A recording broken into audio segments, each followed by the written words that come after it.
All right, we're going to call the meeting to order, and we're going to start with the Pledge of Allegiance. If everyone would please stand.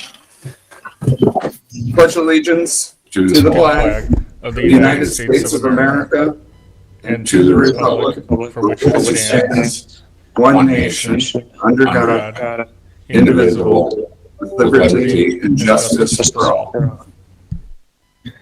That is awkward on a meeting like this. Everyone's voice going over the other guys. Turn your volume up, will you? Yeah. So I'm going to do a roll call now. Matt Dudzik. Present. Scott Sajak. Present. Tony Mitadero. Present. Also present is Brian Blazak, councilman. Sergio Mendoza, planning and building director. Tagi Ashami, Denny Cobb, and Chris Salatis. With that, we need to elect officers for this impact review board. And we will start with president. Is there a motion for someone from one of the board members for someone to be president?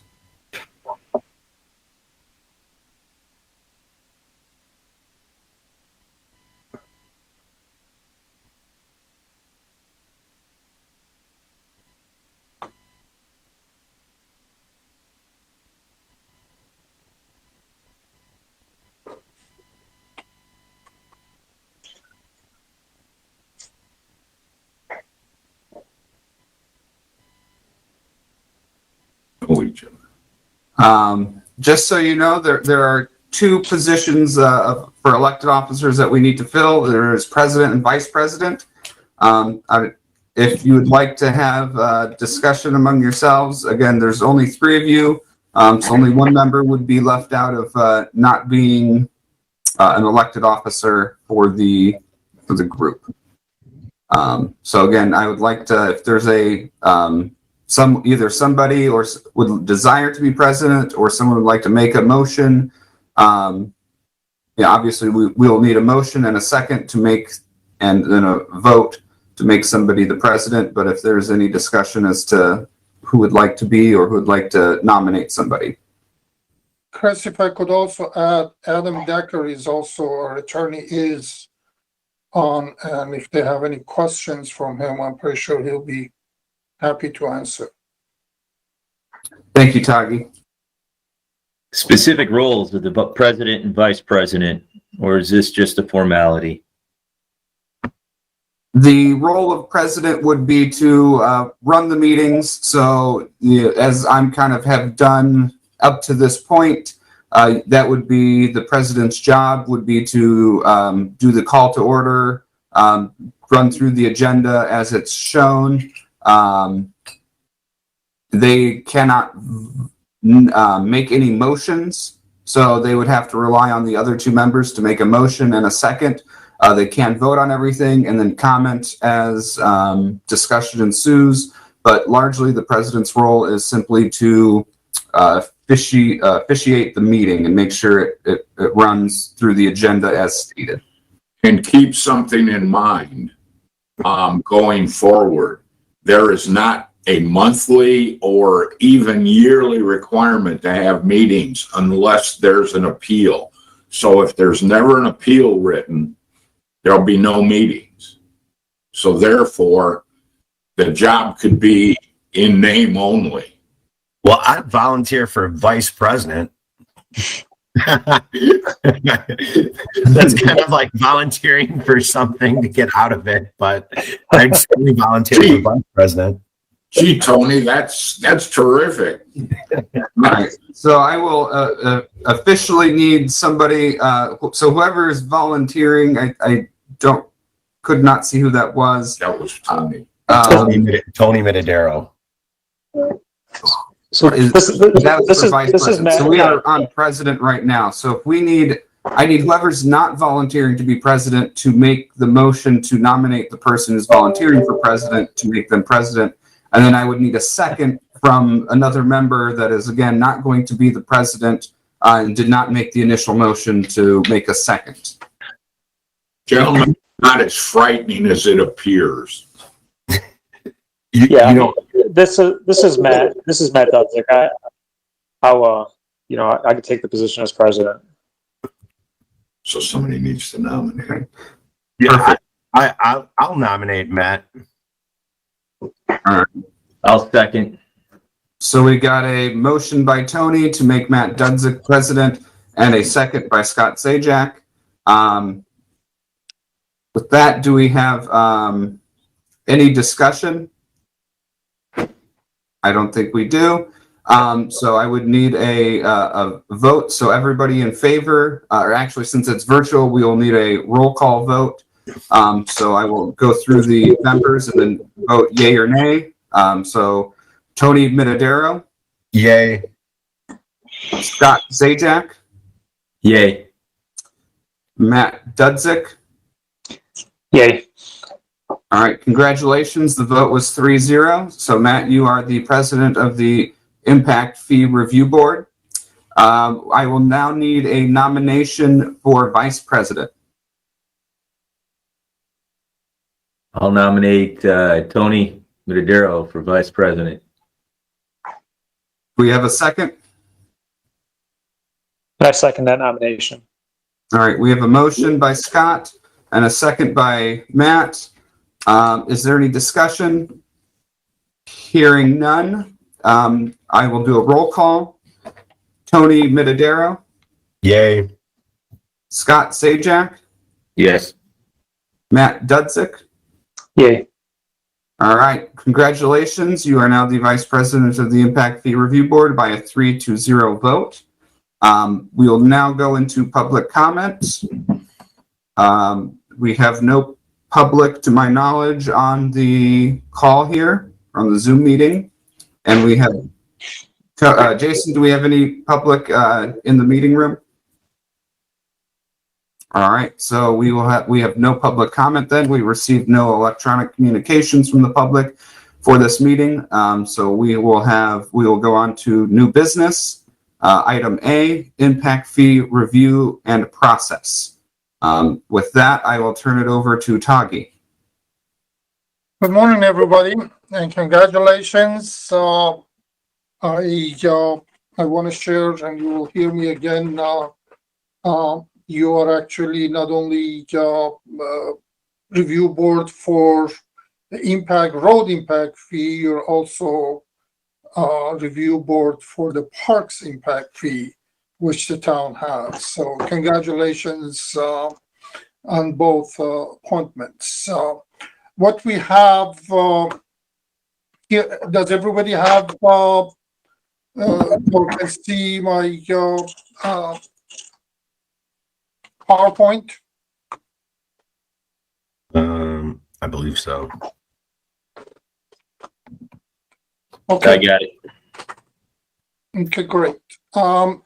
What we have here today is primarily we're going to talk about, this is the third and last meeting, and we primarily going to be talking about the administrative manual, but in light of the fact that Matt wasn't in last time, and I have sort of prepared a very quick refresher, and just in case you need just a refreshment, and then we'll get into the administrative manual. That is primarily what we're going to talk about. In the refresher part, again, I'm going to restate eligible improvement cost.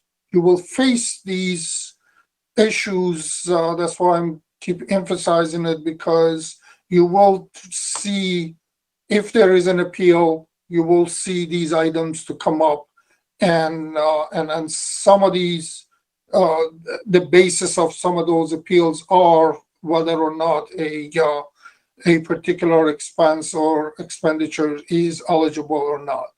We're going to go through a credit application process. You do not have that much to do with the credit application process unless they appeal it. And then that's where, as a board, you will get involved. We will, again, go over the appeal petition process, and then we will get to review of administrative manual. You have received the manual, and you are, welcome to follow up. But it's not that, I think, that difficult to read and understand. And I do want to caution that you previously had received a manual when we started. Discard that, because since our conversations, we have had several conversations, or since receiving of that, we have had several conversations with the town, with Attorney Decker, and we have made minor modifications in that for the sense of just removing future confusions. I would encourage you to just discard that earlier version. So we will review the manual. A couple of things that we are asking you at the end of this is to adopt this manual as a part of your sort of items that you will follow, or the staff will follow. And then we will answer any questions that you have. As a refresher, again, I'm reviewing again what is the impact fee, and those are basically, it's a one-time charge that a development will have to pay in order to generate revenue for recouping the cost of that particular development on capital improvements and that they use. In other words, they are paying their share of impact through this fee process. And in Indiana statute specifically defines that impact fee means a monetary charge imposed on new development by a unit to defray or mitigate the capital cost of infrastructure that is required by, necessitated by, or needed to serve new development. And I'm pretty sure you will ask this question as you get through some of these appeal processes or appeal proposals, that you will have to make that determination. Is this development or is this improvement necessarily needed as a part of this proposal? We talked about what are the basics of the impact fee, and it is based on the land use type. It is for all kinds of developments. It's a formula-based process. It is calculated based on the land use and the number of trips that specific land use will generate. Residential generates a different type of trips versus a commercial versus a grocery store or a gas station. It is calculated as a pro rata share of that facility cost, and that is the facility impact cost of that particular use, and then typically it is collected at the time of building permit. We talked about legal authorities, and then we talked about that there are legal precedents at all three levels of the government, at the federal level, at the state level, and also at the local level. And we talked about there has to be, at the federal level, there has to be a rational nexus and two sort of steps or two tests that are considered. One is the rational nexus, that's the connections between the fee and the impact. And the other one, there is a rough proportionality test that it is often used. And then these basically say that on the first is there a reasonable connection between the need and the additional facilities and the new development? And the second would be, is there a benefit to that development from this fee? And the third, but not the least, is that proportionate? Is that a fair share? And all the studies that we have done as a part of this is to basically determine what is that fair share, and which we presented as a sort of fourth test or fourth element of the legal requirements. This mostly state that says it is a reasonable estimate, and it is for us. It is important to remember it is reasonable. We don't have to get to the penny part of it, and it is reasonable estimate in our work. And the last, there at the local level, we do have ordinance that the town passed on January 13, and then that establishes the road impact fee. The studies that we have done on that amount of determination, you recall that we went through a whole series of studies that we presented on the first presentation. We determine where the future growth is. We determine what the cost of that growth is in terms of impact, transportation impact, and basically determine what the cost, and then transportation impact, meaning the number of trips that is generated by that growth, and the cost divided by those number of trips gave us the cost per trip, which is calculated as $338.09. And that cost is also included in the ordinance, the town ordinance. Based on all of that analysis, we established the trip cost and how that trip cost represents by what we talked about, EDU, equivalent dwelling units. That was the unit of measurements for impact fee, which is equivalent to either one single family home or 1,000 square foot of commercial space. So everything that is measured is on that basis. And we will show you at the end of this presentation a sort of nifty table that Denny has put together that basically calculates that for the town for 170 some different uses. And so the advisory committee also decided that to sort of lower the burden on the first year, they would like to reduce that rate by 30%. In other words, charge only 70%. And for a single family home, then the rate right now currently that exists is $24.63.68. And these rates change on an annual basis, 80, 90, and the fourth and fifth year of the plan everybody will be charged at 100% rate. Then feel free to charm. One of the things that we talked about, not all trips are the same.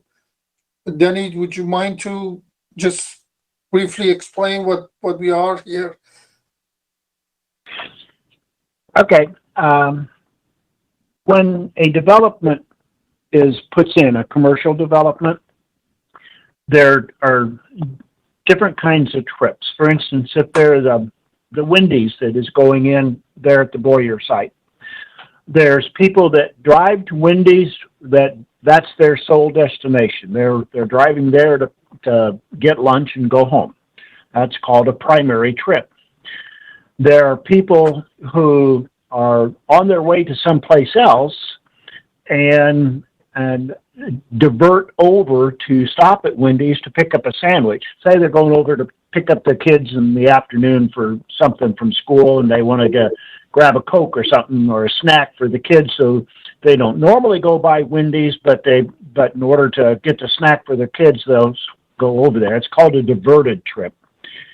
And then there are people that are out on the highway, and it's about noon, and they're on their way on 41 to someplace, and they say, oh, there's a Wendy's. I'll stop by there and get my lunch. And that's what's called a pass-by trip, because they are passing by the establishment and stopping in to get a sandwich and then continue on their trips. So there are those classifications of trips, and for your use right now, it's good enough that you just understand that there are different classifications. You won't have to get into the minutia of what we're doing here. So any questions on that?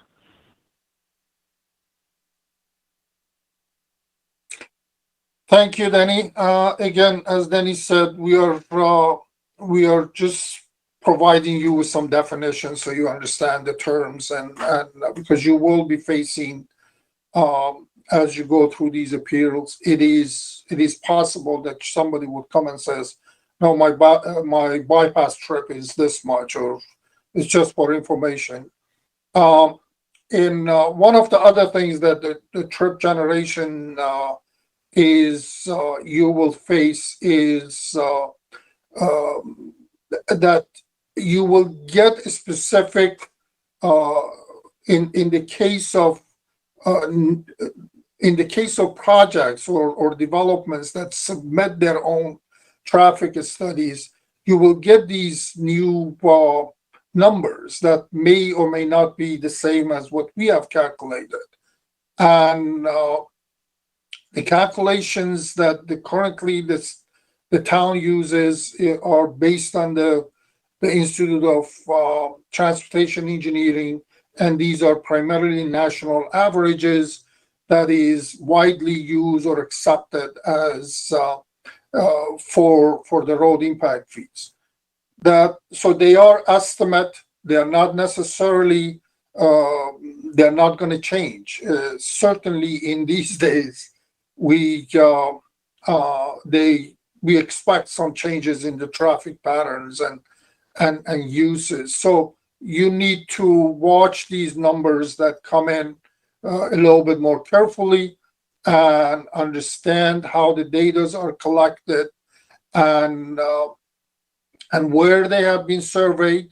Are we going to survey a particular use which doesn't exist in, let's say, in St. John? And are we going to go to Dyer, Cherville survey, or are we going to go to Wanata and do a survey? There are two different things, so it is important for you to understand these sort of differentials that exist. The pass-by internal capture rates, those are also important. So you need to be open to the alternative studies and then give them the sort of the fair share or fair attention that is needed. For independent studies, you will get those, and you will get those primarily as a part of the appeal process. And you see, it is done often that even the image that you see there is even INDOT has a sort of guide that says what should be an independent study. So you will get a independent study and you understand what is in it. The manual does have a series of sort of requirements, and it is included in your manual, so you can follow that. That is sort of our recap. And if there is any questions, feel free to ask, because I'm going now to the sort of your primary role, and then get to the administrative manual. Any questions from the past two presentations? No? Great. So your primary role is basically the appeal petition, to review the appeal petition. That's what your name is. And one of the other things that we will do here today is to review and adopt this administrative manual that we will talk. And as I mentioned earlier, one of your other roles is to become, or you have become already, a review board for the town, for the parks impact fee. One of the items is that you hear is often the term credit. And this is similar to sort of the common definition of credit, and that is, in this case, for the road impact fee, it involves any type of improvements, and that includes property or facility improvements that a fee payer, a developer, may contribute itself and in lieu of paying the fee. And that is basically based on the notion that the fair equity notion, the fair contribution notion that we had legally initially, that we cannot expect a developer to do facility improvements and at the same time pay an additional impact fee. That basically becomes a double charging. So the state law does require, or does allow, for credit in lieu of payment, and that is a application has to be filed. A fee payer or a developer is request that and make the necessary requirements, or has to meet the necessary requirements that the town has. And it is this whole process of application at its initial stage is an administrative process by the town. The town will review it, and the administrative manual shows specifically what is required, and the town makes that decision whether or not a credit would be acceptable or would be would meet the criteria that is needed. So it is an administrative process, an administrative decision, and the developer will have to submit a plan of some sort that says these are the items that I'm going to contribute or pay, or the land, and this is the cost. So there are several criteria that you will follow, and it is included in the manual, and that is the amount of credit cannot exceed the amount of impact fee that is being calculated or assessed. And one of the other criteria is that you will face a lot of developers doing two different subdivisions in across town, and says, okay, can I transfer a credit from one subdivision to another subdivision? No, that's not acceptable. And then again, the amount of credit would have to be based on sort of following conditions or following criteria, and that is the actual cost of system improvements, the market value of the land or interest that is being donated to the town, and also often in more complex stuff there is typically a credit and reimbursable agreement that defines different elements of this agreement or different elements of the credit, and when and how it needs to be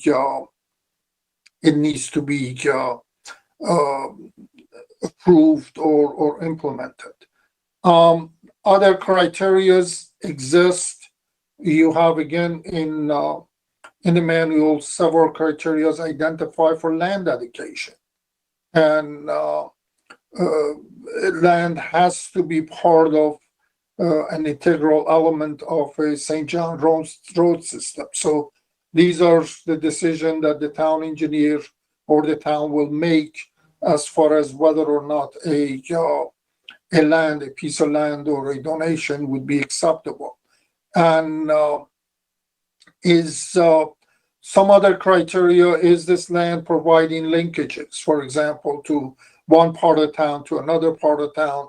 And then these items could become complicated. And then that's important to for the town engineers and town lawyers, and so to review these things to make sure that these requirements are there, or the criteria is there to make a decision. And one other item we put in there, and that is could be used as a criteria, that a developer, the town may request a developer to, let's say, maintain a piece of land that is in front of their developments, but right now it is a 20-foot wide strip of grass, and maybe 5 years, 10 years from now, it will be used for a road expansion. So there are these types of criteria that could be added, and as a part of the consideration for approval of a credit by the town. There is also requirements for how much the amount of credit. I mentioned about it could not exceed the amount of impact fee. It is also that cost could include the cost by the developer, the cost of labor, materials, engineering costs, legal costs, and those related incidental costs to any type of development that could go as a part of that credit. There are occasions, and we have one case, I think, right now in the town, that credit must be given to them. The improvement must be made in advance of even knowing what is going to go there. And the Boyer property is a good example. Some of those eventual uses, in that they're going to have different types of, they're going to be assessed for different types of uses. For example, if there is a McDonald's, that gets a different type of fee versus a hair salon. And so those will have to be calculated in the future once it is fully developed. So there are those occasions that a credit may not be fully established, but the development will have to go on, and then the town will go through that agreement and specifying what needs to be and when the fee needs to be assessed. There are some limitations. I'm going back to the original state statute, and it is the limitation is what the statute said. The credit has to be directly address the improvements or mitigate traffic impact, and so any other types of developments or any other types of improvements that does not add capacity and does not mitigate the impact, that is basically a limitation. So there are there are costs for developers or improvements that developers will have to do that may or may not be eligible. And that is that could be a contentious issue. Developers may claim that this particular improvement is eligible, and then that's and then they have that option to appeal the decision of the town. But there are improvements that, such as a turning lane, such as a traffic signal, such as just a curb cut. Those are not either improve the capacity or mitigate the impact. It's just provide an access to the site. So those would not be sort of eligible. There are another sort of set of improvements that a development may have to do, not because the town required, but somebody else, or maybe even the town in the case of some subdivision. But it is, let's say, INDOT requires to do certain things, and that's not necessarily improve the capacity or mitigate the impact, but it is something for other factors, maybe safety factors, and that they may have to do. So that is another sort of limitations. In terms of improvements, eligible improvements, as I mentioned again, it is it's a construction or improvements of roadways and to provide excess capacity and or identify or limit those, mitigate the impact. As a part of our plan and as a part of the town's comprehensive plan, the town prepares a capital improvement plan, and what we did, zone improvement plan. We have also identified certain improvement studies critical for the town traffic to go on, and so those are also criteria that will be used to determine whether or not a proposed improvement is acceptable or to town. I don't know if Denny wants to chime in this particular item and about some of his specific recommendation that is in the plan. He, by the way, Denny also, First Group Engineering did the capital improvement plan. Denny, you want to chime in on this part just quickly? I think he may have muted me, but so improvements or land in terms of eligible or land dedication that directly or indirectly mitigate traffic impact of a proposed development or its vicinity, and other sort of eligible improvements that would be improvements or land dedications that again meets the objectives of capital improvement plan and as well as comprehensive plan. The town is growing, and as it is possible that some of these objectives may have to change, and a new development goes somewhere and suddenly changes the whole traffic pattern. So it is fluid, but nonetheless, these plans are important. We have for land dedications, we have identified several items that sort of can be used as a criteria, and we mentioned that earlier, that improvement will remedy existing deficiencies, and also the proposed improvement is not a condition of approval or project level mitigation measure or subdivision approval process. This doesn't mean that I want to emphasize that there is opportunity for some developments that they go through subdivisions if there is enough coordination or there is adequate coordination between different entities that we could possibly better address the traffic.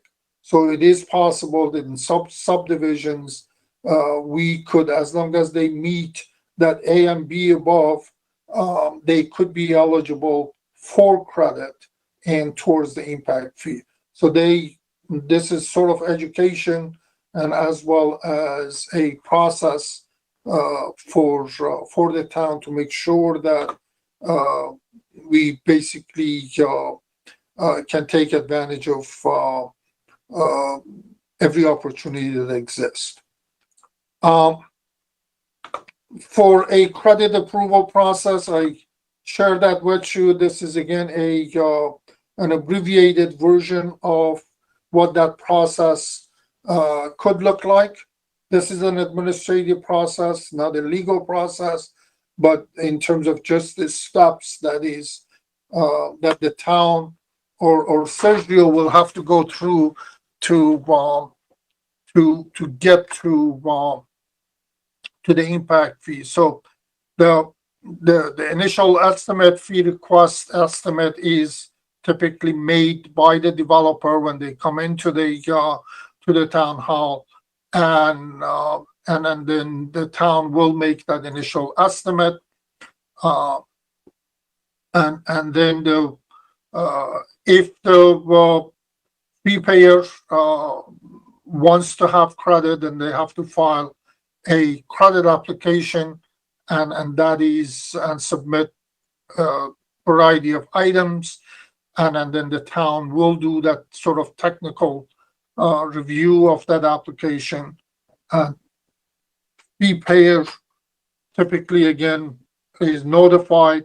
We have reviewed your application. We think these are the eligible items, and then they are informed of the amount of credit that will be available to the development, and that would lead to a acceptance of the developer of this determination, and then it will go into a credit agreement.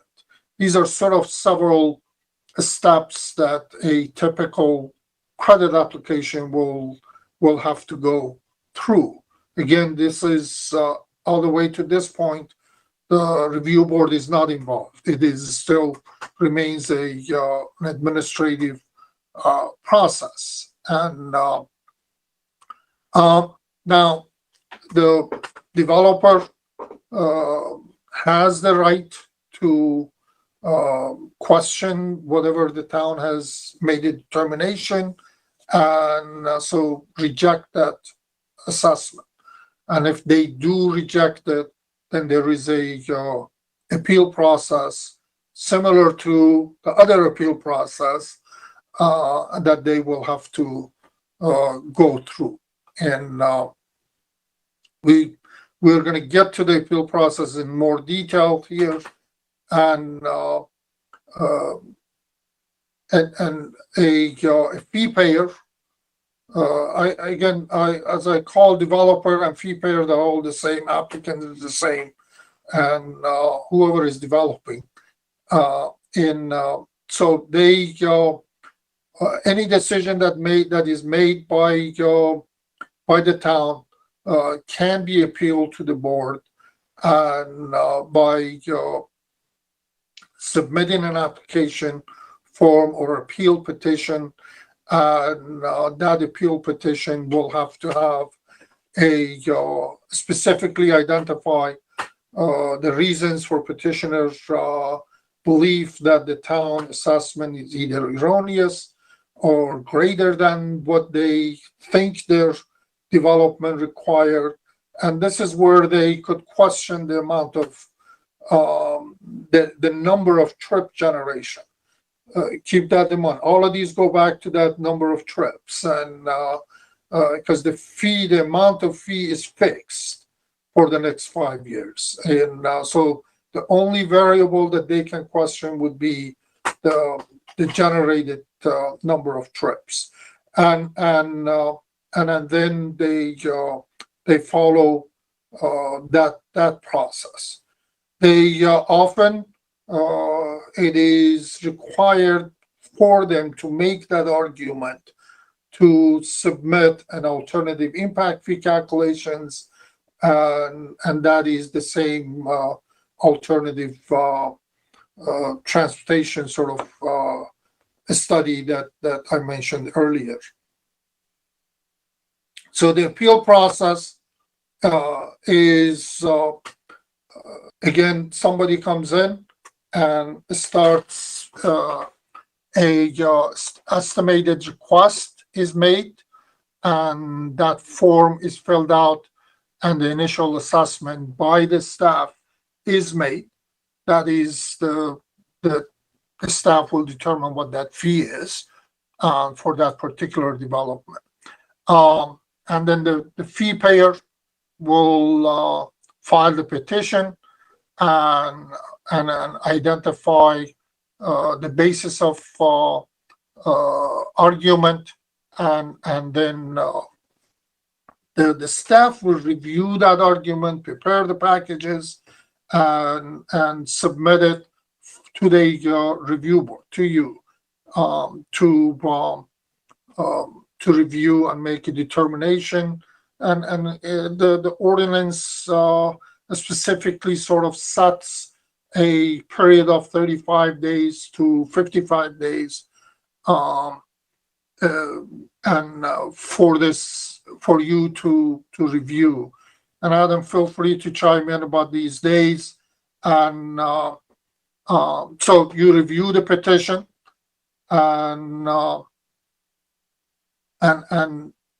then as a result of that review, a response form is prepared by the staff for the board, which you share with the petitioner, and then you will have a hearing and make a final decision, and then a final fee is determined based on your decision.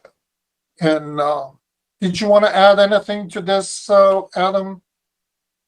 Well, Tagi, I believe that's a correct summary. To reference the 35 to 55 days, that's the date of the hearing. And so once the petition for review is filed with the town, then I think at that point in time, a hearing date would be, would need to be set, and that hearing would be held, no sooner than 35 days nor later than 55 days after the petition is filed. Once the petition is filed, the town, the Impact Fee Review Board would notify the town so that the town can prepare its response. And it's given basically a period of 30 days to file its response, so that once that response is completed, the Impact Fee Review Board would have the benefit of both the petition for review, which is the fee payer's argument to the board why the change in the impact fee should be made, as well as the town's response to that. And I would imagine that the town's response may include perhaps the analysis by the traffic engineer. In this case, that would be Denny Cobb. I would suspect that initially Mr. Cobb would probably be contacted to review whatever the town's position is and to confirm that that's a correct understanding based on the ITE. So then, yes, so that basically then once the hearing is held, it essentially would be a hearing where the petitioner would present their argument, and then the town would be allowed to present their argument, and then the board will have to make a decision at that point. Thank you, Alan. Any questions from anybody so far? None? Great. We went through this again. We have the benefit of Adam being here and about your responsibility as a review board. All of the writings that you see in this slide comes from directly comes from the state statute, and I direct your attention to number 4, that's really important, that the board may reverse, affirm, modify, otherwise establish the amount of an impact fee, a credit, a refund, or any combination of fees, credits, or refunds.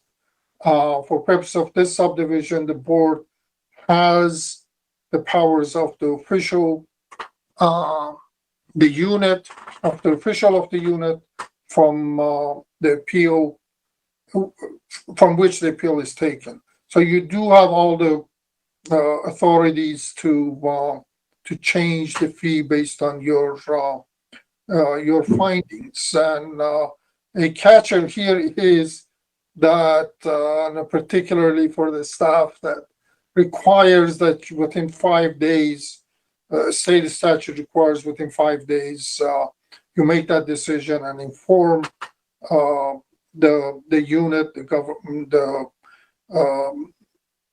the town for that decision. It also requires you that to have a written findings of fact to support your decisions. Any questions about your authorities?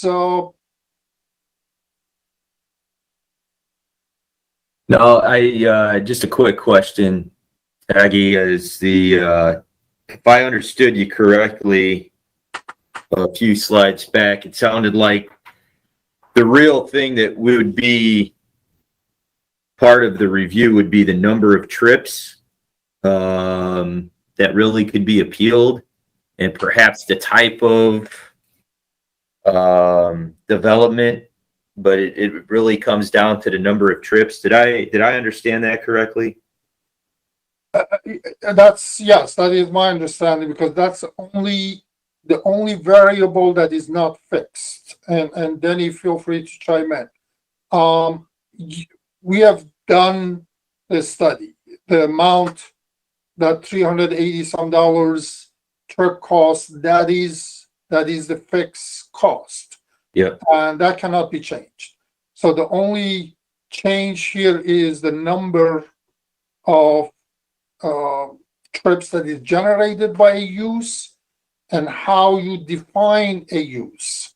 It is important. The land use definition is this a gas station, or is this a convenience store?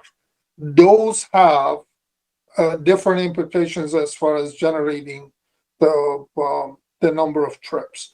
Denny, you want to chime in anything to add to it?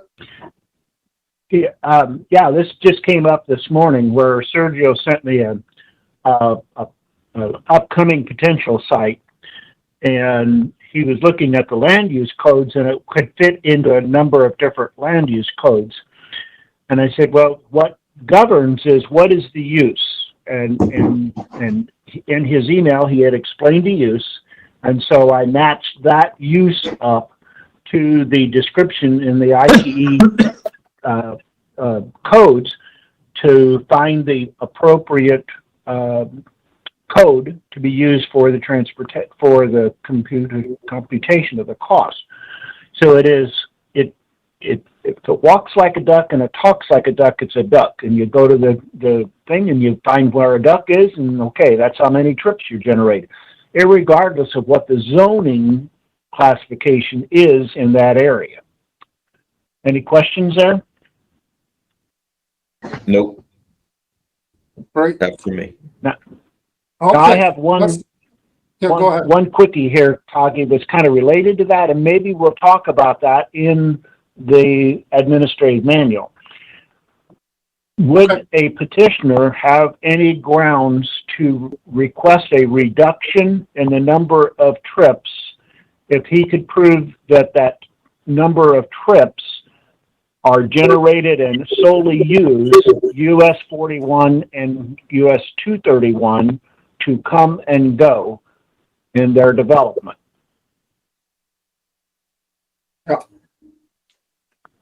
Okay, thank you, Danny. Now we can get to what we, that is what our primary responsibility for this session is review of administrative manual. And just for your information, as far as the board is concerned, different organizations or different entities within a town or within a municipalities, they may have different types of manuals that is their operational manuals. And this administrative manual basically serves that purpose. It's not a legal document. It is a process document that is used by the staff as your process document reviewing the impact fee or processing impact fee petitions. So it is a guidelines, and it could change, it could be updated as you get experienced with this work, and but it basically aims to make sure that at least there is a basic understanding is in place. This is in terms of institutional structure for implementation of the road impact fee.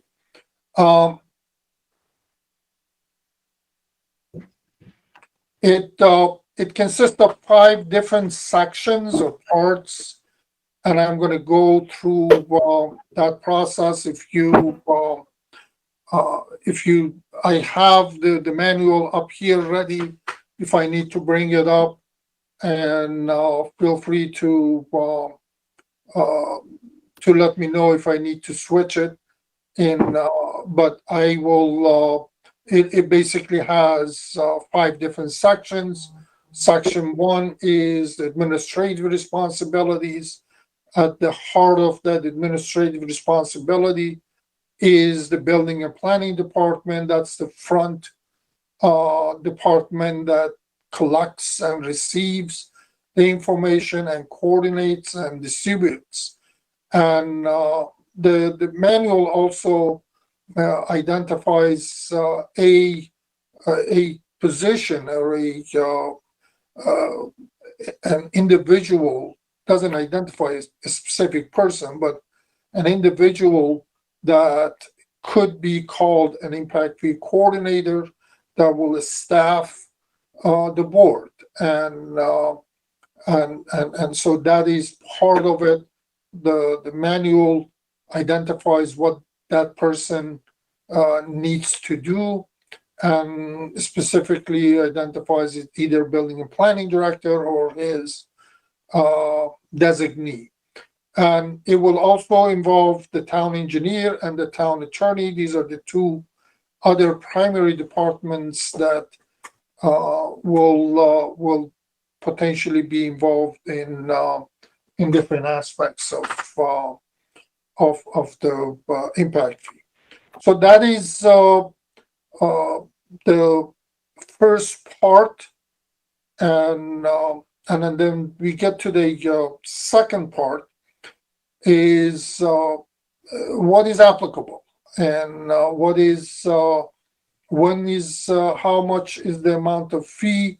You've seen the basis for the fee, and that process for determining the assessment, and what is due based on that assessment or based on that determination of the fee. So it goes and provides several steps within it that Sergio or his staff will have to go through to determine that. And one other item that You may have noticed in the manual, it is highlighted as yellow, and we'll get to it a little bit. And that is the installment of payment. The statute allows a fee payer, a developer, to, when the fee goes up higher than $5,000, to pay the fee in an installment. And the way the installments are is they can pay the first, and there is a year after, and the year after, basically, it could be 2 or 3 years, depending on what time of the year or when the application is filed. Nonetheless, there is, yes. Let me ask a question which is pertinent.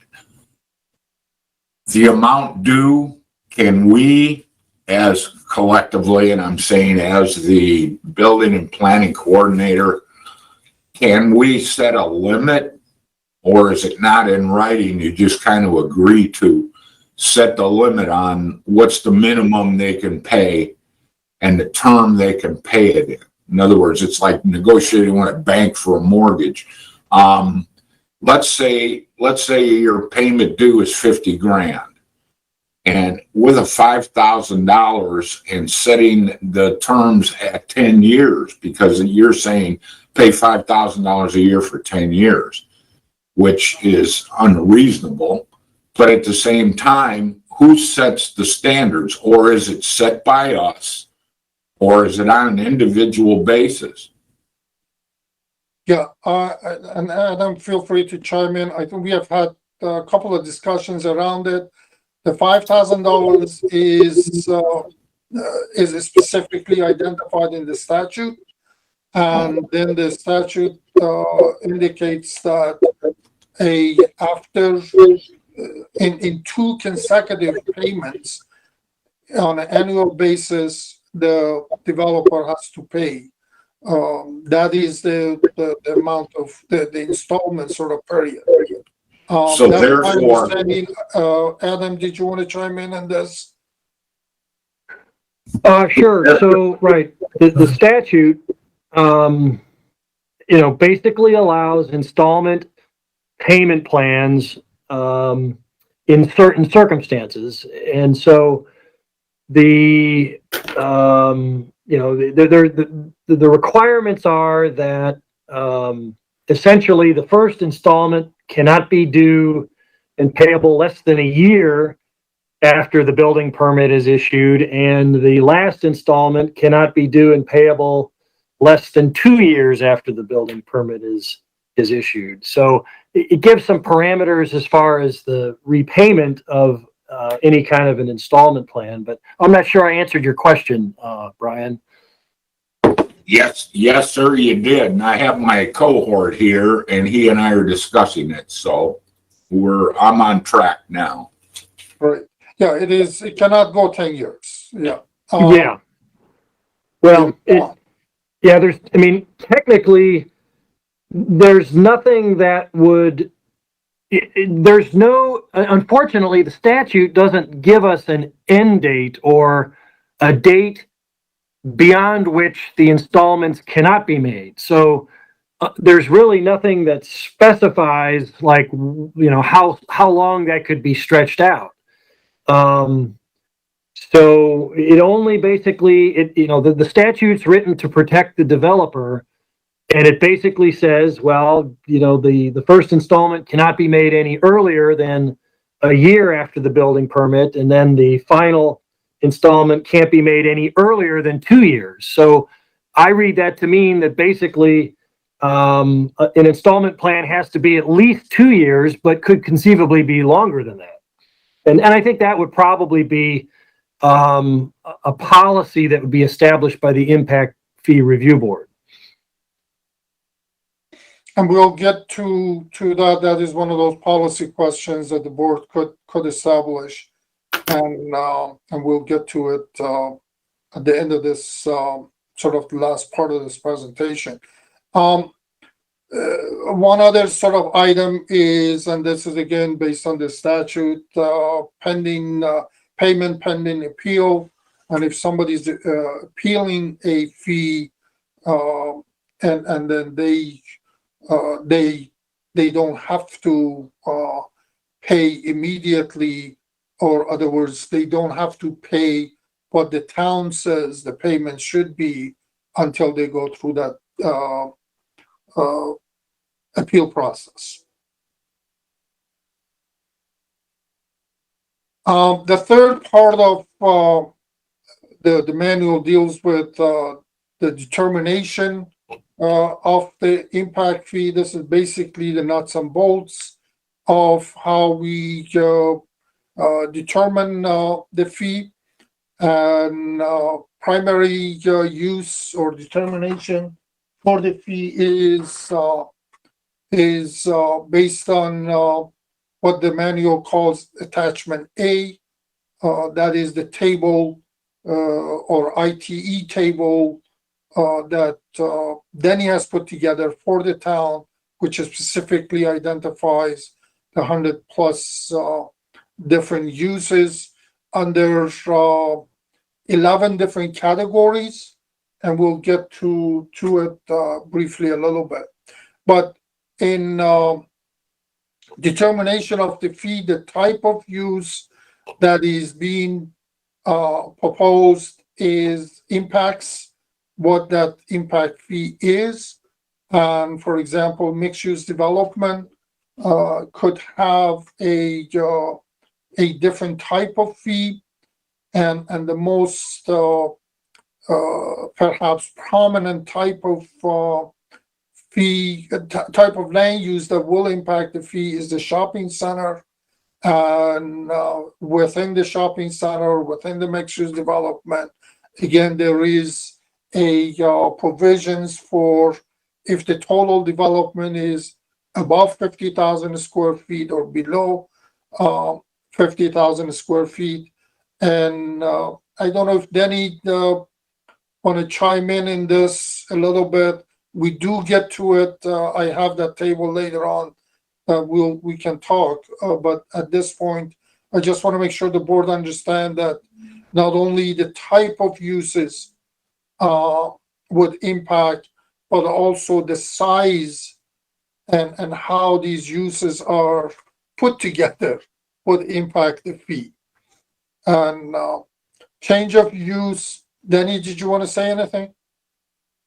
No, I think you got it pretty good. We'll get into it, I think, a little bit more in detail later on. But Right. I think, again, it's important enough for the board to understand that there's some variables here, and a McDonald's is not going to always be charged the same fee. It depends on where it's located and how it's get access and stuff like that. So there are some different things that could affect the same land use just by virtue of where it's located.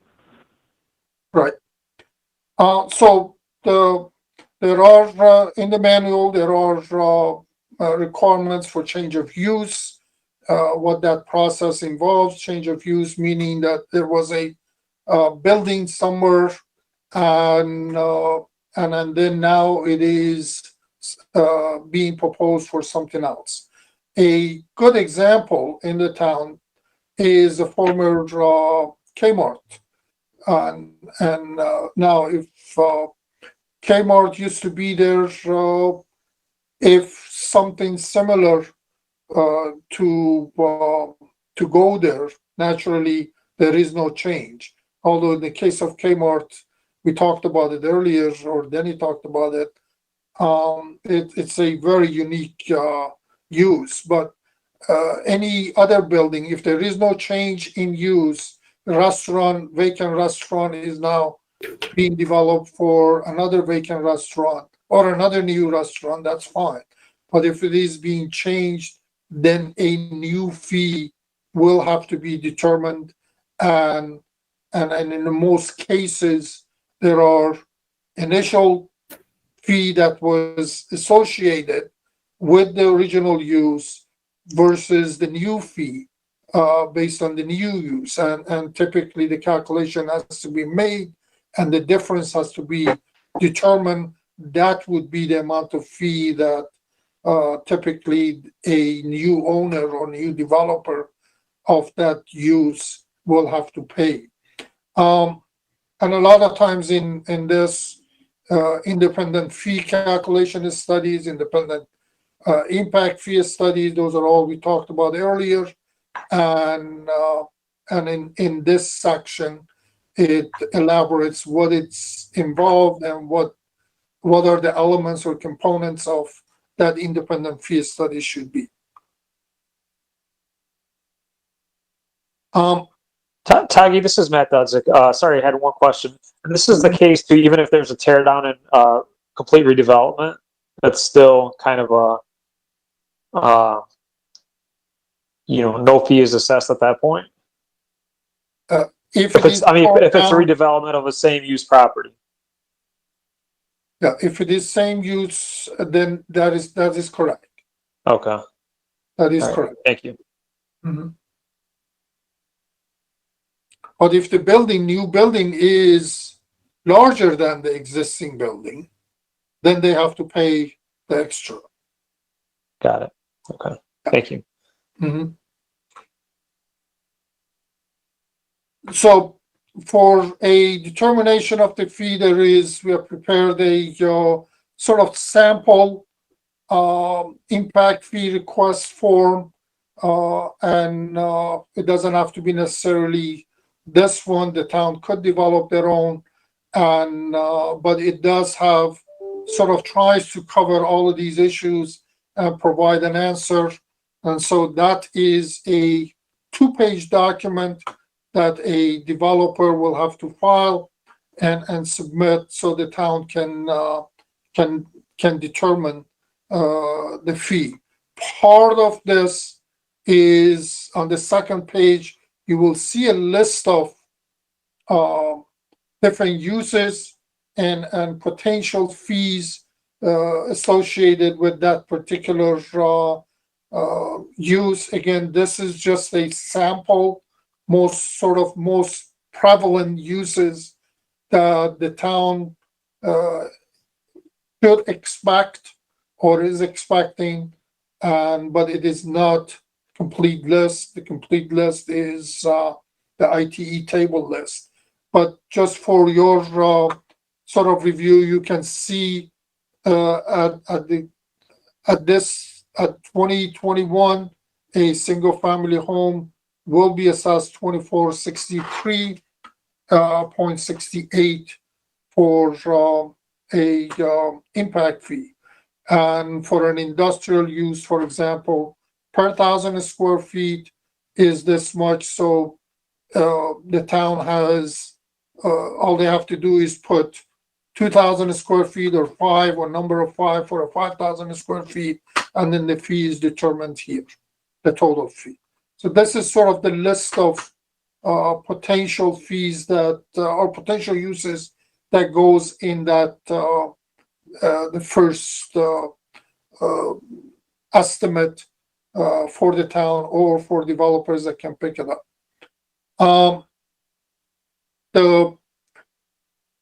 The fourth portion of the manual deals specifically with the impact fee credit. It involves all of the eligible improvements. We went through it earlier, and documentation that is needed for a credit application, and the town determination of what the needs are or what the system improvements are needed, and method of one of the other items is in that process, the town could ask for a method of distribution of the credit to fee payer. This is, and then we have the credit agreement, which includes the details of what needs to go into the credit agreement. The method of distribution of the credit to fee payer it may come to you as a board, and you may have a say so on it if it is appealed, and what that method is, whether or not a developer would want to use the amount of credit as a part of the total development and take all of it himself, or whether or not the developer want to give that credit to future builders. A good example, a subdivision goes and there are a credit is approved for certain improvements, and does the developer take all that money and pay for those improvements, or does the developer want to give that to the future builders and say, okay, you're free for this impact fee to let's say a new housing development, and so that becomes a potential issue for conversations or discussion, and also fairness of who's benefiting from this credit. Again, I'm going to go back to Boyer's development. Boyer has put certain amount. Does he want to, if there are individual developments within that individual buildings that is being developed by builders, can they benefit from that fee, from that credit, or they have to pay the whole fee? So those are something you may face as a part of your process if it is appealed. Denny, you want to add anything to this? Nope, you're doing good. Okay, great. And again, this is a credit form that the town will go through, and naturally there will be a bunch of stuff attached to it, and you will probably, if it is appealed, you will probably get the whole package as a part of your review materials. Now, appeal. This is primarily, as I mentioned, is your responsibility. A petition will have to be filed. There is a $100 filing fee, and you will have to review the petition in a public meeting, and your decision is final. There is a appeal form that a developer or a fee payer will have to submit. It has a variety of information, and I'm pretty sure, again, you will get this as a whole, plus variety of types of attachments that could be attached to this form.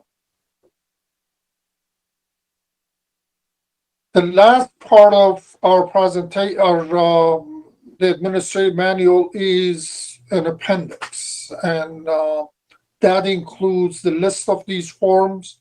That those forms could be revised over the years as the town gets more familiarized, and certain things may have to be revised, modified, and also.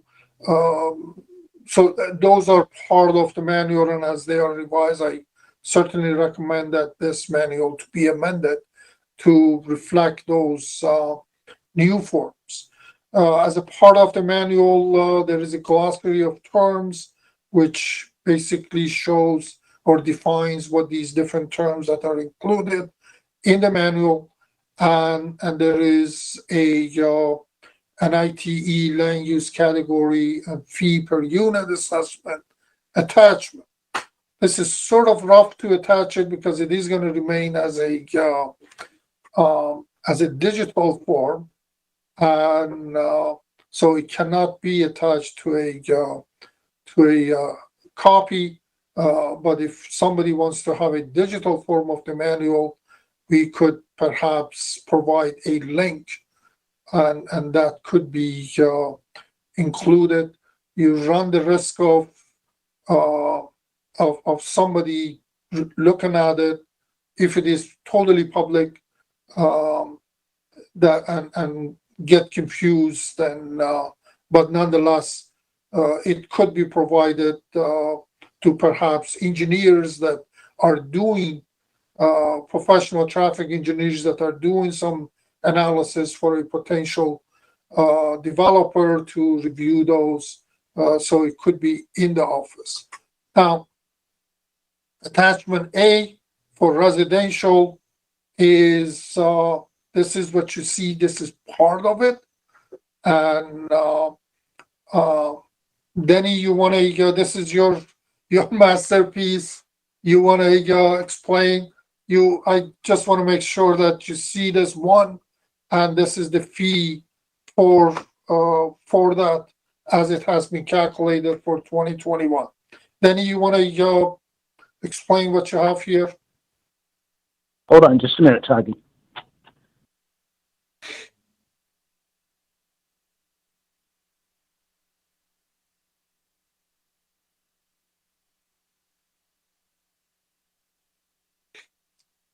I think while he's finding, again, you can see in this particular cut up of the I'm back. Sorry, I had to make a Yeah. pit stop.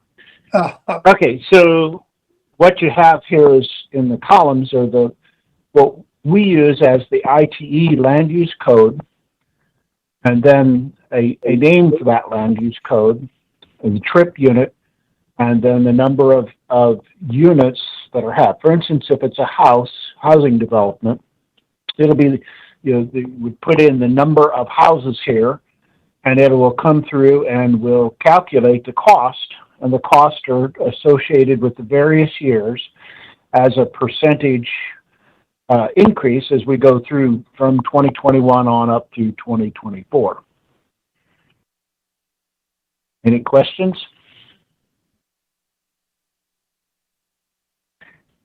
Okay, in the next slide, Tagi. Within these land uses, there's a fairly complete description of what that land use applies to. And in some cases, for instance, in warehouses, you'll have some storage space and you'll have office space. And you don't need to divide those up because the land use includes both of those. Then the same thing here for like automobile sales. There'll be office space, there'll be all different kinds of things, and it's all based on the square footage of the building. And so if you have an automobile site for 30,000 square feet, then you would put in 30 in that box, and that'll calculate your fee. And you'll see that there's a difference whether it's up to 50,000 square feet or below 50,000 square feet, because there's different trip generation rates based on the size of that development. Any questions? Could you go back to the previous slide, please? One more. There you go. So, Denny, on, let's say, the land use code 220, multifamily low-rise, number of units. I'm trying to, we do a lot of duplex style cottage homes, they call them in town. How would that line be filled out? For example, would it be 2 for a pair of cottage homes or paired villas, and then the EDU? I've got the ITE thing pulled up here, so we'd be looking at what, 0.56? That's the trip per unit. I'm just trying to figure out what the EDU would be for that. So it's the number of dwelling units. So for instance, if your development had 300 dwelling units, that's the number you put in to the number of units columns. Okay. Yeah, different types of uses, I think it was Tony, is classified either as single family, detached, attached, or multifamily. So a duplex would be considered a single family unit, and but it is for EDU that would be 2 units for number of units, Right. and so Per the building. fee will be multiplied by 2. Okay. Okay. I have the actual table here. I can bring it up if you like and show it to you. If not, I can. Does everybody understand what this process is, and particularly the board members? Can you show us that? Yeah. I think I'm good. Yeah, I'm good as well. Okay, great. So this is the end of sort of your orientation meeting. We have, we think you have to have 2 items to discuss. Number 1 is the charge of interest for fee installment. You recall we talked about it, and I had highlighted it, and the reason for it is under E, page 3 of your manual. The state statute is set sort of this limit of maximum of not 10%, and that you can charge for those installments for future years. And what is basically the pleasure of the board?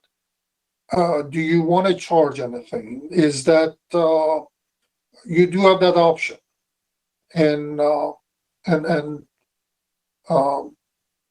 so we need to discuss it.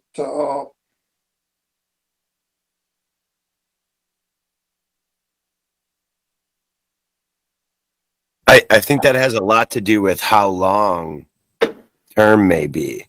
You know, if you're talking a short term thing, 2 or 3 years or something like that, it doesn't become that big of an issue, right? The longer that goes, interest becomes an issue because costs go up. Does that make sense?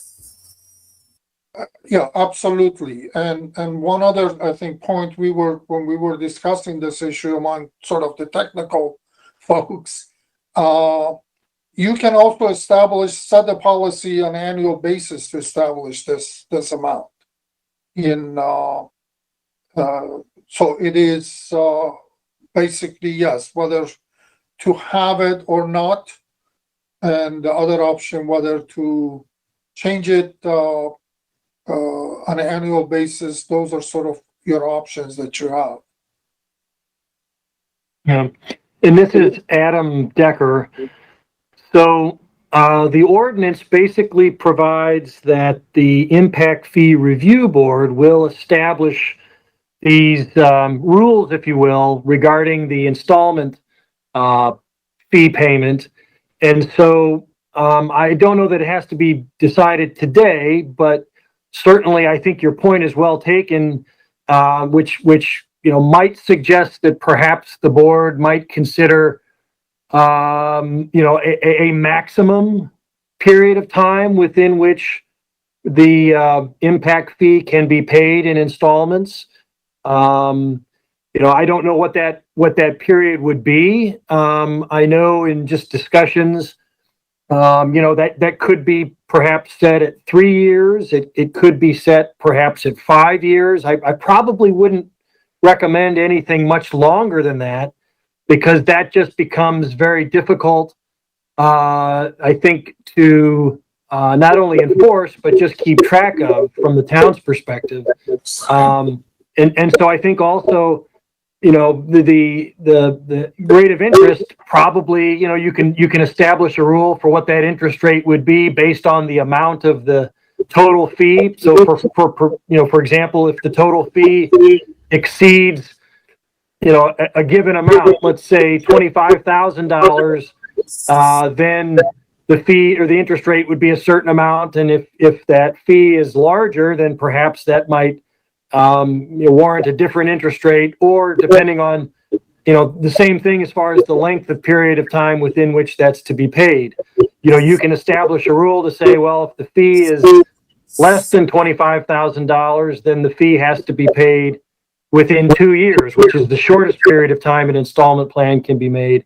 But if it's greater than that amount, then maybe we let them go for 3 years or perhaps longer. But as you know, the fee is only valid for 5 years unless it's reinstated, and the town has to undergo all of the procedural steps again to reinstate the fee at that period of time. So I think I submit that it makes a lot of sense to keep it probably on the shorter end of the scale as far as a rule that the board may establish for that purpose. Yeah, I would think that makes sense as well. Adam, most developments also, it is possible that it will be done within that, let's say, the 3 years, the way the town is growing. Is it permissible, Adam, to circumvent the code by the authority of the board? In other words, the 2 years, theoretically, you're saying a higher fee, the board will then set the goals as far as, okay, if the fee's over 20 grand, you can have 3 years, or if the fee's over 50 grand, you can have 8 years, or whatever the board chooses to do. But is it to the discretion of the board, or does the state statute more or less set the policy, and 2 years is, the basis? What value do they use in 2 years? Yeah, so let me try to take that on, Brian. So first of all, state statute controls. The board has no authority to contravene or do anything other than what is mandated by state statute. So state statute simply says, that if an installment plan is going to be done, that the first installment under that installment plan cannot be made due and payable less than 1 year after the building permit is issued, and the final or last installment cannot be made due and payable less than 2 years after the building permit is issued. So, if the town wanted to take if the impact fee review board wanted to take the position that for any installment plan, we're going to basically follow the state statute, and the minimum amount of time within which that installment fee can be paid would be 2 years, with half due, or the first installment due not sooner than 1 year after the building permit, and the final payment due not sooner than 2 years. And so essentially, if the impact fee review board said, well, we want to make the least or the minimum amount of time to repay, then essentially that would be 2 years.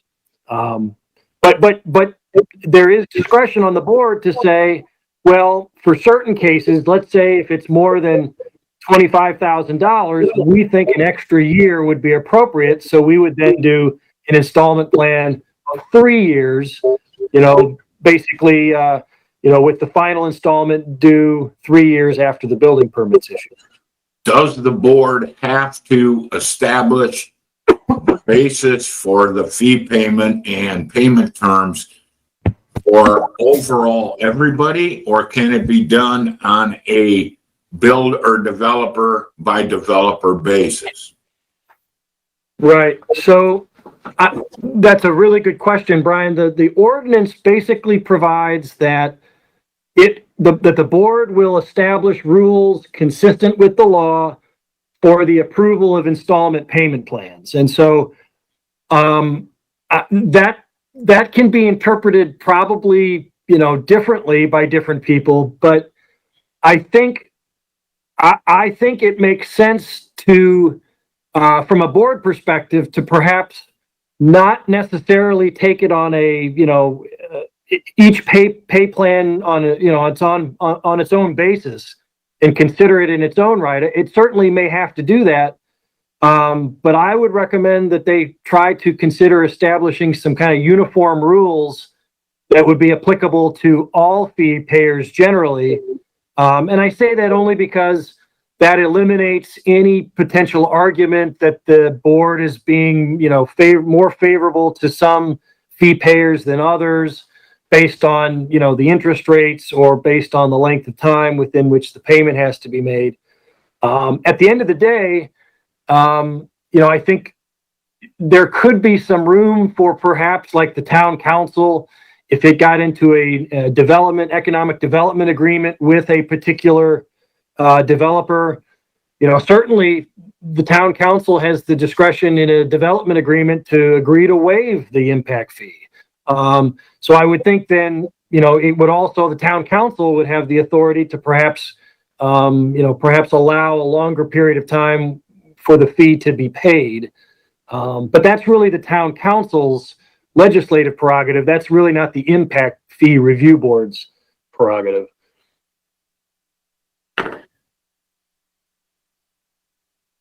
Well, I'm of the opinion, Adam, to follow up, would stick to one number, one time period, and apply it equally.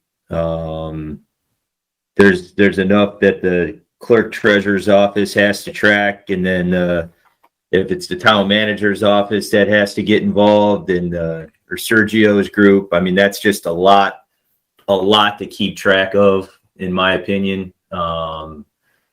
And that those are my 2 cents.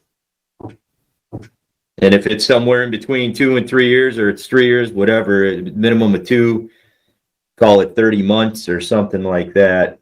I don't know what anybody else thinks. Yeah, it's hard to decipher. I guess my understanding would be, what do we typically look at in terms of interest rates on these things? My experience has been, a lot of this short-term money and other things is based off of the prime rate. One of the things that I'm not a big fan of is when towns, municipalities, or governments pick sort of like an arbitrary number, just out of the sky. How'd you come up with it? I don't know. We just picked it. What are some thoughts about that? Are there normal figures of rates that are paid on these things? We have seen in not necessarily road impact fee, but in other communities that they use a sort of CPI index to set the fee, or to set the interest rate. That is sort of one option. In our conversations, I think internally, when we had the sort of our group, technical group conversations, I think there was a consensus that 2 to 3% would be reasonable amount. And I think there was a general consensus from the sort of technical group that we don't want to extend it too much. We want to have it maybe stay at that 2%, and a builder could come around and 2 years later he has built the building, sold the building, and but he still has your money. So you don't want to encourage sort of this long. Right. So that's why I have a tendency to like CPI or prime rate, because it moves in accordance with what they'd be paying on other things. Right. Whereas, with rates move to, commercial lending rates go to 7%, and we're out here with a 2%, obviously delay as long as possible. Whereas, does that make sense? Those are options. That's your option. Yes.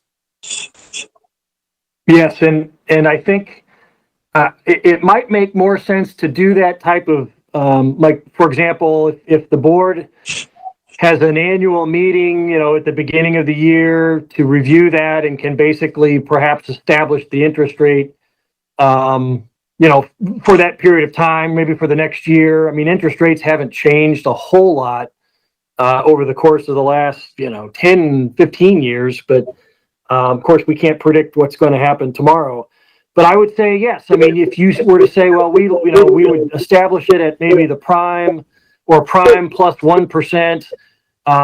You have to kind of define that, what, prime rate of interest is determined by, or is set in the, there's some benchmark that establishes the prime rate of interest. But basically the prime rate of interest is what, essentially what banks are lending to each other, which is pretty low in most cases.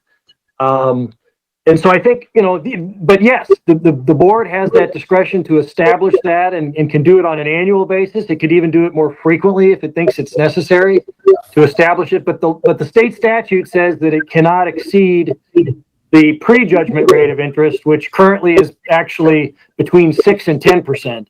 So I would probably recommend that you stay below 6%, in that determination. Certainly, I was thinking prime plus 1 or prime plus 2. Either way, depending upon the time frame. Gentlemen, I think just for our own comfort and edification, and you can agree or disagree, and that is we will go out and talk to the other 4 municipalities, since there's only 4 of them currently in the state, to find out, if we can, what their rules are as far as this regard. And let's see what the consensus might be. Does everybody agree that might be a good idea? Yeah. I think that's best. Brian, can I make a comment about this? Go ahead, Tagi. As you know, this document had to be in place by July 13. And I really like to have a conclusion. So this document is adopted today and it is in place. Now the board, I would think, that could always go and change it, and we can get those numbers and later on amend it. But I think it is important for the board to adopt this manual today and forward it to you, the council, and get it in place. So Sergio would have something that is officially approved and in place. As Adam said, and I've said it, and you can pick up a number at a, as Adam's recommendation was 6% today, and go with it, come back, and later on, I would think you can modify it, or go with the 6% at this juncture for the rest of this year. Comes January, adopt a new rate. But I would like to take this form and send it to the council So it is in place. So I tend to agree. However, I didn't realize, but now we all do, in case not everybody like me didn't realize it.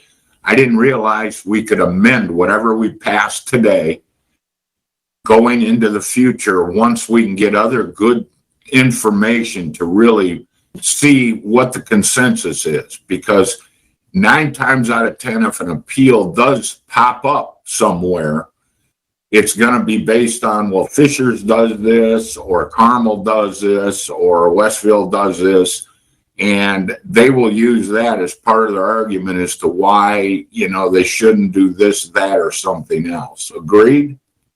Mhm. Yeah. I want to make sure Adam concurs with my statement, and that is that. That's exactly what I'm looking for. It's Adam's input. Yes. Yeah, the board has the authority to amend this document. Yes, this is Adam. I think that's correct. I think the board would have discretion to amend it going forward, so it's not set in stone. Just to correct your point, Tagi, I agree with you about getting this policy established sooner rather than later. I would agree that we do need to, to get these policies and rules put into place in a formal sense. I did not recommend 6%, by the way. My recommendation is that it not exceed that amount.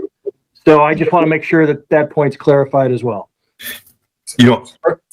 To keep things simple at this stage, I'm looking at this right, and you mentioned 6%. I think the fee is viewed by many as, right. It's obviously you have some distaste in your mouth for any fees when you're developing anything. Any fee that could be greater than what they can borrow money from commercial institution at just kind of be viewed as just punitive. My opinion is that it should be kept to 3 to 4 years and based off of prime +1 at the time of the approval. So for today, that'd be 4 1/4. All right, which is a reasonable figure. It's not overly scary. You can probably get some money from your bank at about that rate. That's my position. So 3%, 3 to 4% from the day it is until they finish it. It's not floating, no. And it would be based off of prime plus, the index plus a margin, right? That's the way a lot of stuff. So index being prime, margin being 1% at the date of approval. So that's pretty easy to figure out. Anybody can go in and figure out what prime is at the day of, and apply the margin, and there you go. Yes, and this is Adam Decker. I would recommend that be fixed. We don't want a floating interest rate. That would be yes. So fixed at the time the installment, or fixed at the date when the building permit is issued. That's essentially how it's tied into it. So I agree. I want to reduce Sergio's work. Can I make this sort of recommendation that this prime is established on an annual basis, so Sergio doesn't have to go on a daily basis and check on prime? No, because it doesn't change that quickly. It's not a super volatile index, but throughout the course of a year, it will change, right? You hear the Fed making announcements as to what they're changing. They're not happening daily. They're not happening monthly. It's relatively easy and easy to, reference. I'm sorry. You know what the prime is right now? It's 3 1/4. Right. And that is easily reported? Yeah. And Sergio would have that access? Sure, you could Google it and anything will give it to you. It'll tell you when it was last updated, and when the next release date is, blah, blah, blah. You can get all sorts of information on Prime. But I think I just think it's a good way to go, because the money, my theory behind it is that the money that these guys are borrowing is most often related to, I know that you had mentioned the consumer price index. However, the money that they're borrowing for their developments is rarely tied to consumer price index. It's more often tied to what prime is. Right. It is your call. Again, I was trying to make sure that doesn't create additional work for the town to to follow up. They can call me for it if they want it. I don't know how often it'll come up, but I can get them quotes on prime rate. Yeah, And you know, Sergio has a suggestion. Well, I was, the thing is, when we work at it at the administrative level here, the goal is to have them, if they can, pay the road impact fee at the time that the building permit is issued. Once they, but if they say it's too large of an amount, I'd rather break it up. Then the concern is, or the issue is, then on the administrative side, trying to keep up with receiving those payments, processing them through the clerk's office, and following up with them, and then threatening to pull a CO or stop work order. So it's probably more of an administrative fee that we want to look at it from the percentage fee, for that, for collecting that. With regards to almost encouraging them to just pay the fee altogether rather than breaking it up, or the impact fee. But then when we start looking at the current rates, it's just, I think, easier to, when you're working with someone, to say, well, it just depends on what the current rate is. I think an applicant would want to know, what is my exact figure at this point in time, and what is the rate, so I can decide if I want to then break this up into payments, or do I just want to give you a $20,000 check as part of the permit fee. I think that would help facilitate the permit fee, help the developer know that that's what the rate is, and then have them make a decision right then and there how they want to proceed with collecting or submitting the road impact fee itself. That's kind of my initial thoughts here at the administrative level, trying to work through these applications and collecting the fees. So I'm hearing, so are you recommending a static fee then?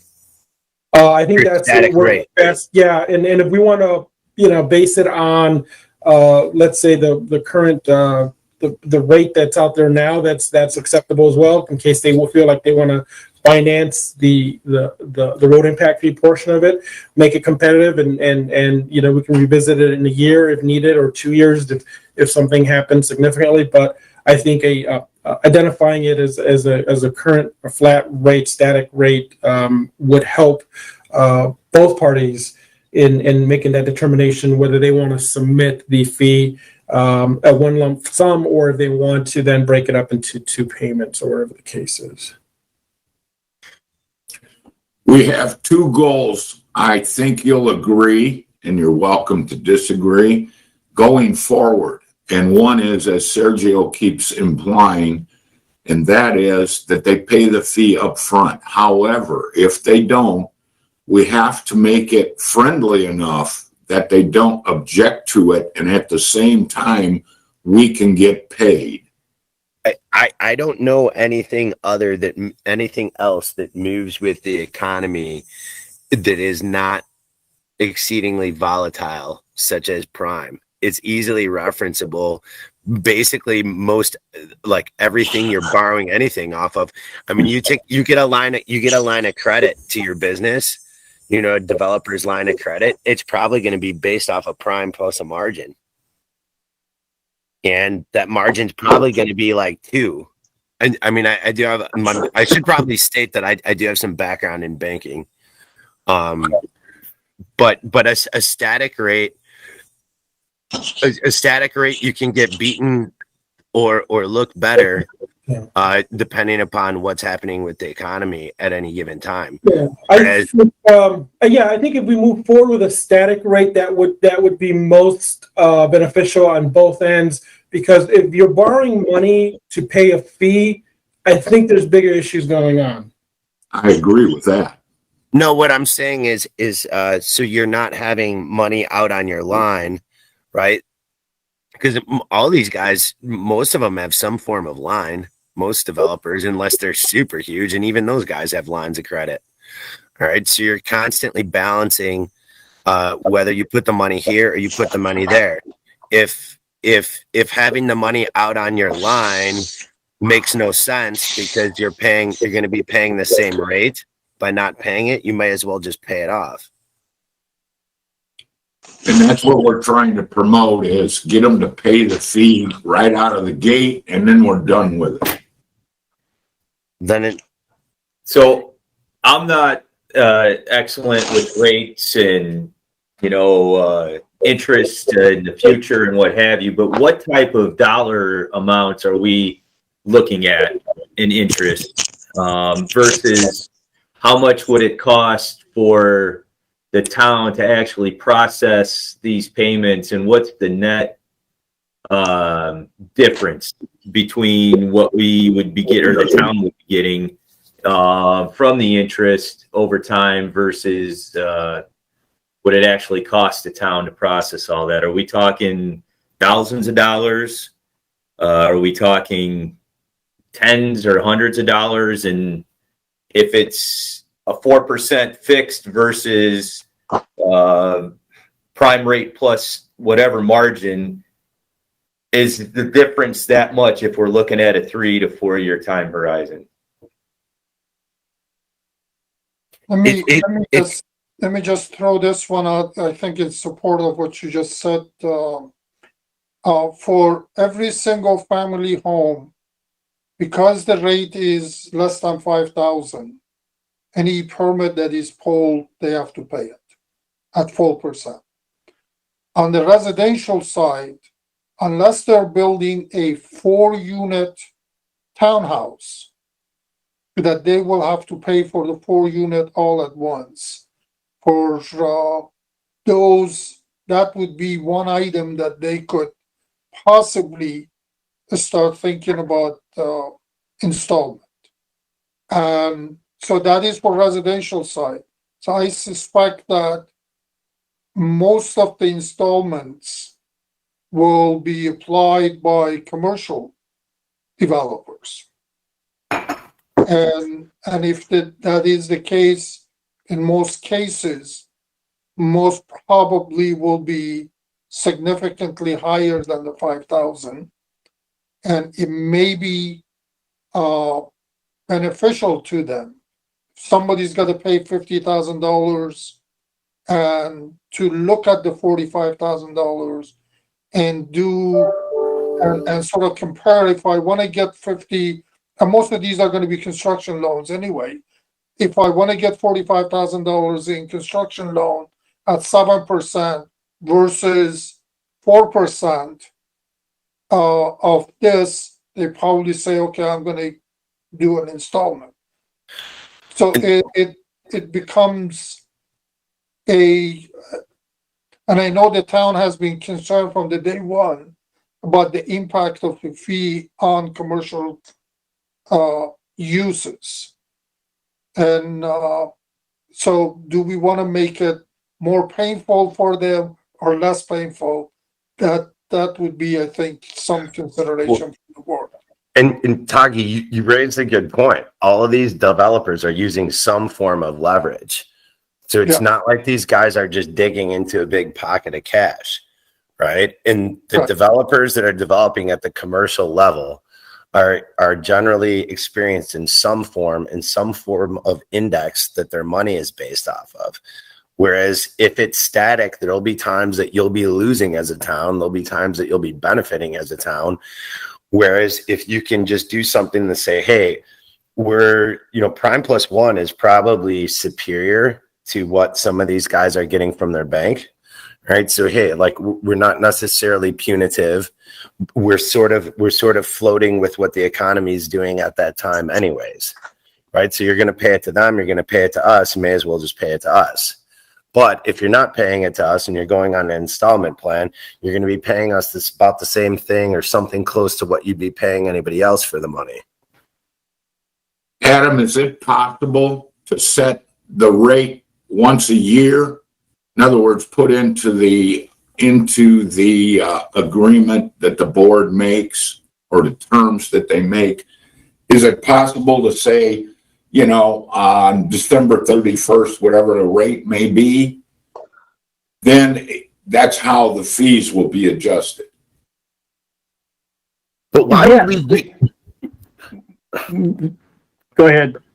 I'm sorry. I don't understand why we would do that, though. The economy can move pretty quickly within a year. And the fact of the matter is if St. John had to borrow money for something, when we go to some whatever credit window we go to, they wouldn't be saying that this is what our rate is for this year. We'd be subject to the rate, what the rate is at that time based off of what the economy is doing. I don't disagree with you at all. Not at all. Yeah. However, I'm trying to give the board the opportunity. We can always amend it, but I'm trying to give the board the opportunity to move forward today and at least get something in place that you can all agree about. Sure. That's all I'm trying to accomplish. I don't Guys- disagree with you at all, Yep. Tony. Guys, this is Matt too. I mean, one thing to consider too is just the administrative task, right? I mean, if we're issuing, let's say, I mean, a couple hundred a year, fees, right? I mean, like, what's the administrative task to, keep up with, whether we reassess prime +1, whatever, every single month, quarterly, annually. I mean, what is the administrative task behind that too? That's something to consider as well. I mean, is the time commitment going to be, larger to keep track of this, right? Versus having a static fee or, that's something to look at as well. But think about this, though. How many banks do we have in town? If they're not comfortable with using Google and figuring it out on their own, you could call any one of any number of banks in town and say, this is such and such from the town of St. John. Can you confirm in writing to what the prime rate is today? But I'm saying internally, somebody's going to have to manage that in-house, right? At the town of St. John. Yeah. Everybody has their commercial development on the mind, as we all do sitting in here. Yeah. However, as Chris just pointed out, we are primarily a residential town. Yes, commercial development's going to come to the table with ideas, and they'll want, as Sergio says, they want to lock in to their cost. And as an accountant, I can say, yes, I'd like to know up front what the whole project is estimated to cost, so that I can, we can figure out what we're going to sell for and how we're going to carry our leases, so on and so forth. So therefore, do we want to deal with an ever-changing rate? With the administration, Matt, I agree. But the housing is not going to require, once people get the harness on and learn how to operate this, it shouldn't take much to be able to do house to house to house to house. The rate's flat, and you're not going to catch any flack. You're not going to catch any financing. So really, this is only going to be for commercial development only. Agreed? A few of them. Yeah, no, I agree. I mean, if we have tons of residential, keeping the rate at a certain, it's more static. fixed, it's static Yeah. would be ideal, right? I mean, that would reduce, because that's where the volume is going to come in. The rate wouldn't affect them because this would only be for commercial properties that are going to defer their road impact fee over multiple years. So that's because their fee is going to be over to $2,400 and change. Therefore, you may be doing 1 or 2 issues a year if we're fortunate. In some cases, you're going to have none. Yeah, if that's the case, if it's going to impact commercial only, then not as big of a deal. And that's the point Chris made, and it's very understandable that most of the housing at St. John, and if we do 400 to 500 this year, Sergio, it's going to be methodically repeat, and therefore you're not going to be trying to collect the administrative fees for financing because it isn't going to exist. Yeah. Everybody agree? Sure. Do I'm we have looking at I man- know I have gone we have gone over our mandated 2 hours. In any consensus on that then?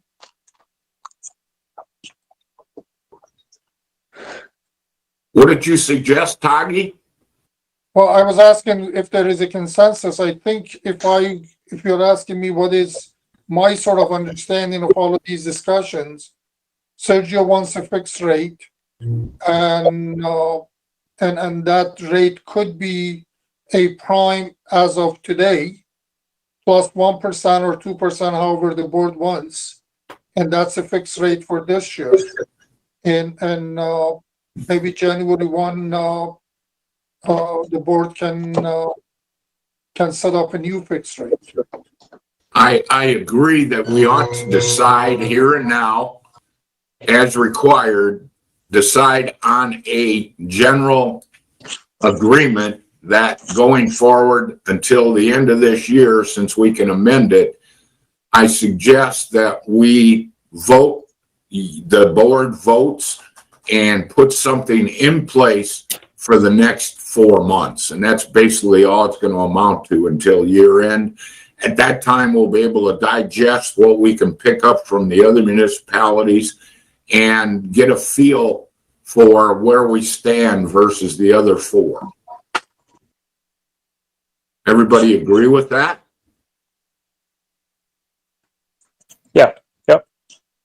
That's fine. We can do that. I'm on We that. need a motion. I think then that the president of the board ought to ask for a motion, and I think we ought to vote on something. Let's come to an agreement as to what you're going to vote on and get the vote done.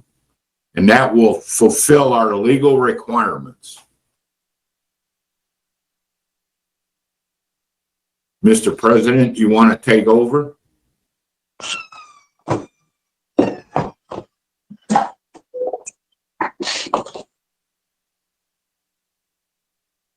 Sorry, can you guys hear me? I got you.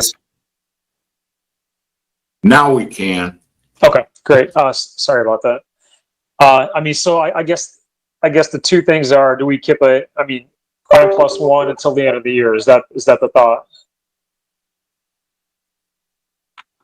Assess at today's rate. We define what that prime is right now. I think Tony said it was 3.25, right? It's 3.25. Yeah, and then I guess we reassess that next year, right? How we're gonna treat it if prime is gonna be recalculated quarterly, monthly, whatever it is, right? Is that correct? I would think so. I mean, my position still, it's just not it doesn't change that quickly, but Yeah. you could do it. You could base it off of whenever it changes, but if you want to do it quarterly or biannually, that'd be fine too. Yeah. Either way, so currently, I guess the vote is to set the rate at prime plus 1 for the fee until the end of the year at 3.25 plus 1. For Mr. President, if I could just, I'm looking at the highlighted sentence, and I could say that such rate may not exceed or shall not exceed 4.25 as adopted by the Impact Review Board. Is that acceptable then? That is acceptable, yes. So the current charge for the interest for the fee installment will be 3.25 plus 1. So today's current prime rate, which is 3.25 plus 1, and the rate may not exceed 4.25 in total until the end of the year. Right. Can be amended going forward. And it could be amended going forward, and I guess we could reassess that at the beginning of 2022. Is that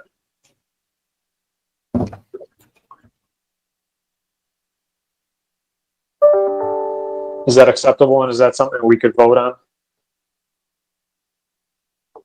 Sure, I would say we can vote on that. I would, if we're just going to do that, although I would say there doesn't need to be any reference to the prime rate in it. We're just going with 4.25 as a rate. I would just say the rate will be 4.25 up until the end of the year. It can be amended at any time thereafter. Yeah, it just shows that how we got to the 4.25. I think Sure. just stating that today's prime rate is at 3.25. Okay.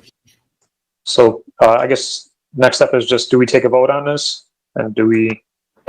Yes, this is Adam Decker. I would recommend that someone other than the president just simply make that motion to establish the interest rate on installment payments at 4.25, and then it would be seconded by the other member, not the president, and then there would be a vote taken.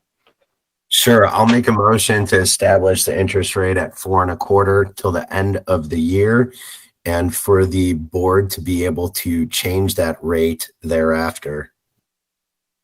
I second.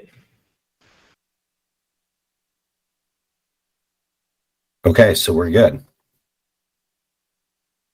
No, so now the president would call the vote. So, Mr. President, you can, or Mr. Chairman, you can simply say, all those in favor indicate by saying aye, and then I would probably call a roll call vote because we're doing this remotely. So whoever's keeping a record of the meeting, there can be a vote tallied for each of the members. Okay, so all those in favor, please say aye or no, and then please also state your name. There's a few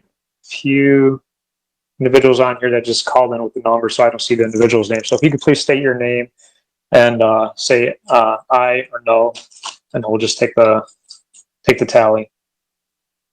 Tony Medadero, I vote aye. Scott Zajac, I vote aye. And Mr. Chairman, you could also vote. This is, Matt Dudzik, and I vote aye. So we have 3 in favor.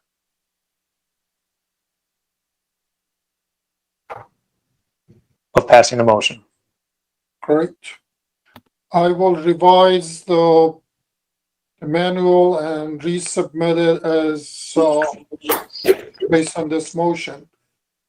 I think the next item on the agenda is adoption of the whole manual, and as I earlier said, and Kevin, feel free to chime in. After you adopt it, this will be sent to the council for their review and final, I guess, adoption or ratification. I don't know what the word is.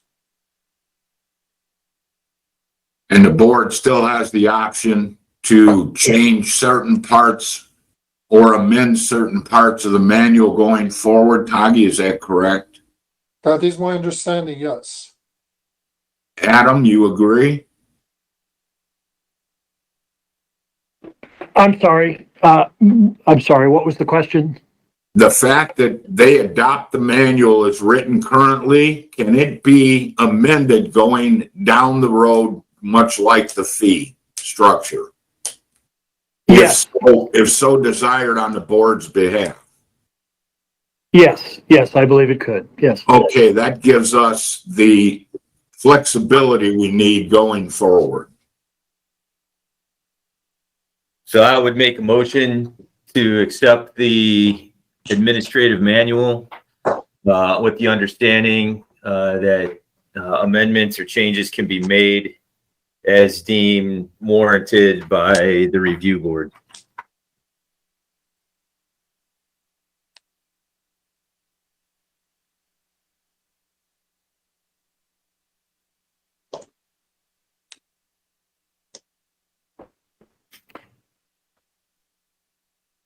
Somebody has to second the vote. This is Matt. I second the motion. Roll call needs to be. Now you have to have a roll call. Aye or nay?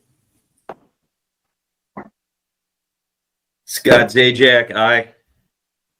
Tony Medadero, aye. Matt Dudzik, aye. Great, gentlemen.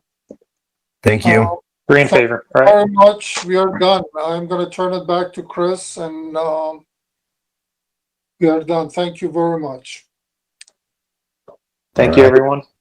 With that, we just need a motion and a second to adjourn the meeting. And if all three members vote aye, we can go back to our day.